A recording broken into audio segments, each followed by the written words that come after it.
अच्छा, जैसे कि आपको पता है कि अभी जैसे ही हमें कॉल आई 4 बजे, 4:16 पे कॉल आई हमारे फायर स्टेशन पे। उन्होंने फिल फोर यहाँ पे वो अपनी फायर फाइटर्स भेजे। उन्होंने आते ही अपनी कार्रवाई करके आग को बुझा लिया। उसके बाद रेस्क्यू ने अपना ऑपरेशन शुरू किया और उन्होंने यहाँ से 12 लोगों को निकाला और उनको हॉस्पिटल भेजा है। अभी कंफर्म पक्की खबर नहीं है, लेकिन मैं आपको बताता चलूँ कि जो यहाँ के ज़राए से पता चल रहा है या डॉक्टर से मैंने मालूमात ली है कि 5 की डेथ हो चुकी है, 12 अभी तक जख्मी है, जिनमें 2 की कंडीशन क्रिटिकल बताई जा रही है।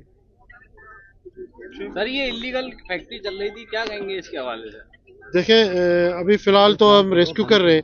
रेस्क्यू करने के बाद ही पता चलेगा ये क्या था, यहाँ पे किस चीज़ का धमाका हुआ है। तो वो बाद में पता चलेगा। जिस चीज़ का भी धमाका होगा, जो भी इलीगल लोग होंगे, उनके खिलाफ कानूनी कार्रवाई की जाएगी और उनको तो कानून के गठरी में लाया जाएगा। आपने क्या मालूमात ली है, किसकी जमीन थी, किसका था ये काम? देखें, अभी फिल फोर तो हम इमरजेंसी में लगे हुए हैं यहाँ पे रेस्क्यू सर्विस करने के लिए। ये रेस्क्यू हो जाए तो बाद में इन्वेस्टिगेशन की जाएगी कि यह आया प्राइवेट लैंड थी, सरकारी लैंड थी, या किसी का घर था, फैक्ट्री थी, क्या थी। जो कुछ भी हो था वो बाद में पता चलेगा, लेकिन फिलहाल हमें रेस्क्यू करने दे ताकि हम रेस्क्यू करके लोगों की अभी भी अंदेशा है कि नीचे लोग कुछ दबे हुए, उनको निकाला जा रहा है। तो उसके लिए भरपूर यहाँ पे कार्रवाई की जा रही है, रेस्क्यू ऑपरेशन किया जा रहा है। तो इंशाल्लाह हमारी कोशिश है कि जल्द से जल्द इसको क्लियर किया जाए और यहाँ से लोगों को बहिफाज़ बचाया जाए।